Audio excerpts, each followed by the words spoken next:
Welcome to part 2 of our ANTS training. In this session, we are focusing on challenging ANTS in therapy by using CBT techniques.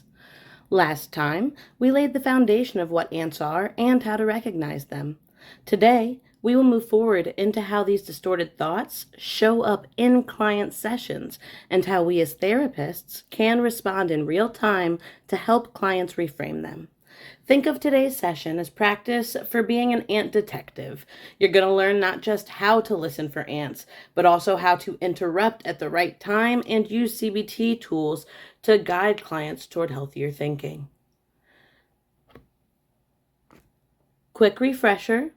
Ants are automatic negative thoughts. They are quick, distorted, and often go unquestioned. They sound like, I always fail. This will ruin everything. She must hate me. They may feel true in the moment, but they are distortions. These ant types are all or nothing thinking, fairy tale thinking, catastrophizing, assuming, unfavorable comparisons, overgeneralization, labeling, personalization, making feelings facts, blaming. And today we are going to look at how ants show up in session language so we can intervene effectively with CBT.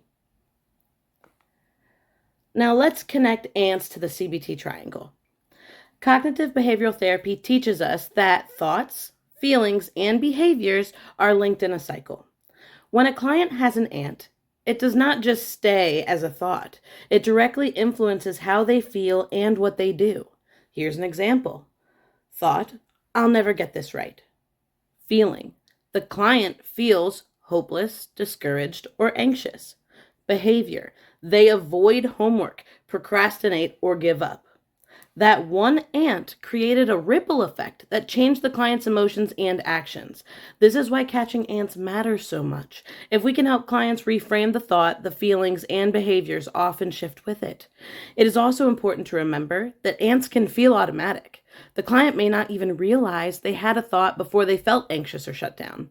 By slowing things down with a CBT triangle, we can show them the chain reaction. First came the thought, then the feeling, then the behavior. This triangle is a powerful teaching tool because it makes something abstract, our thinking, visible and concrete for clients. It helps them see that a thought is not just an observation, it is the first domino that can tip over the rest of the pattern. As therapists, your role is not just to listen, it is also to interrupt at the right time. The process is spot. Name, reframe, spot. Catch the ant in the client's words. Name, label it. That sounds like all or nothing thinking. Reframe. Use a CBT technique to guide them towards a balanced thought. Sometimes you interrupt right away. Other times you jot it down and come back after the client finishes. Helping clients notice ants in real time is the best way to teach them how to catch them on their own. Instead of, I'll never get this right, we can help our client reframe to something like, even though I haven't figured it out yet, I won't give up. Just that little tiny reframe is enough to change the way we think. Now, CBT gives us tools like Socratic questioning to challenge ants. Ask questions such as, what is the evidence for or against that thought? What would you tell a friend who thought this about themselves? Is there another possible explanation? These questions break down rigid thinking and open space for reframing. Now it is your turn to practice. You are going to be ant detectives. For each client statement, your task is to 1. Spot the ant. 2. Name the type. 3. Reframe it using a CBT question or an alternative thought.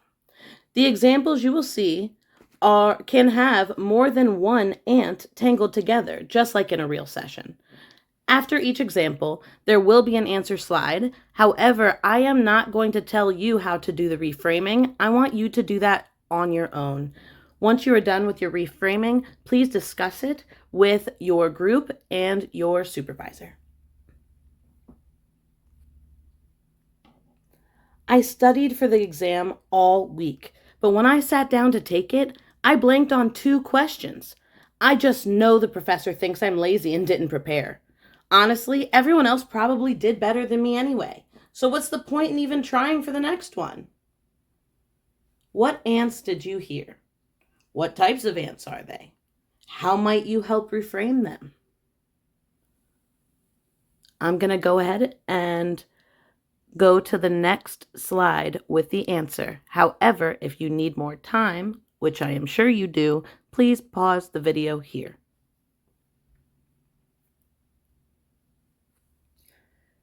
Answer.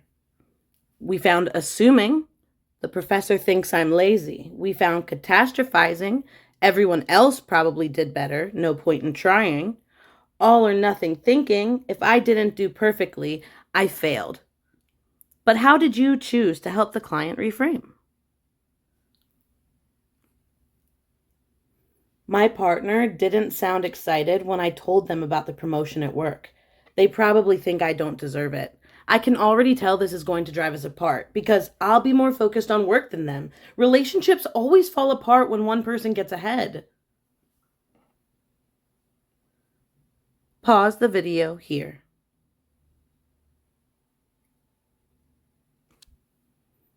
In this example, we saw assuming. They think I don't deserve it. This will drive us apart. Overgeneralization. Relationships always fall apart. Look for absolute words like always, this will. It shows you it's what mind frame they are in. How did you choose to help the client reframe this? I missed 2 workouts this week, which proves I'll never stick to a routine. People who are serious about their health don't make excuses like I do. I might as well cancel my gym membership now because clearly I'm not disciplined enough to change. Pause the video here. We saw all or nothing thinking because we missed 2 workouts. Now we have to cancel our gym membership. We made feelings facts because this proves I'll never stick to a routine. We used unfavorable comparisons. It doesn't matter how serious other people take their health. We're focused on ourselves. How did you choose to help the client reframe?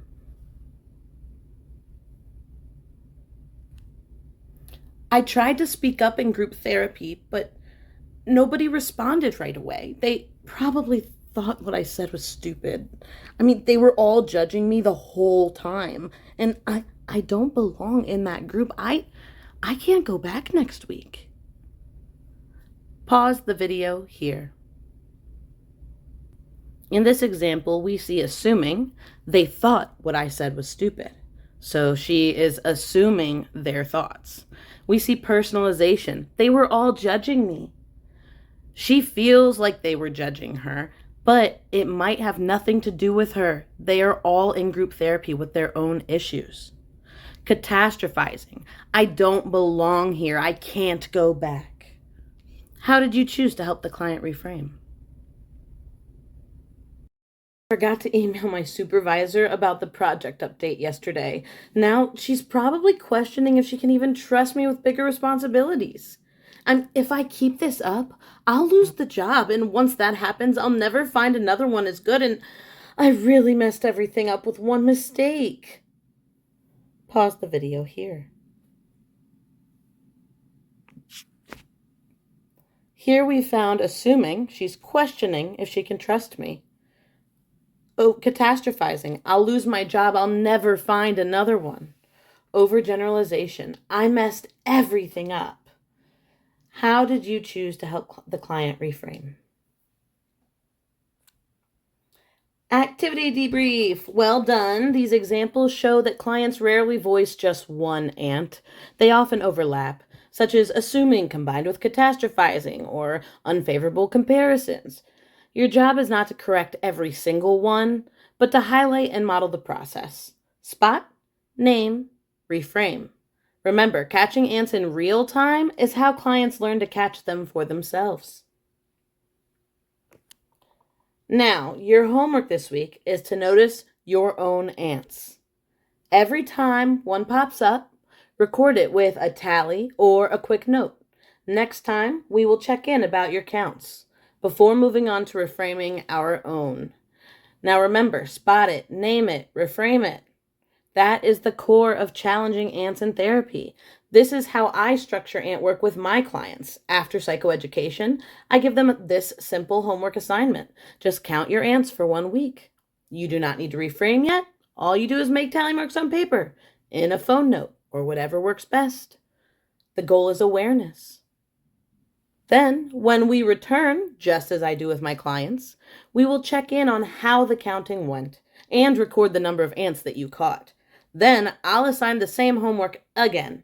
By the second week, most clients notice a drop in their ants, and hopefully you will too, simply from becoming aware of them. After a few weeks of counting is when I fully introduce reframing. Now that we have gotten our ants down to a manageable level, the clients are ready because they have noticed their patterns and are more motivated to make a change. This step-by-step process makes the CBT skill stick. Now, here are today's key takeaways. Ants drive emotions and behaviors. Our role is to teach clients to spot, name, and reframe. Practice equals progress. This work is not about achieving perfection. It is about building awareness and consistency. Ants are just a foundation.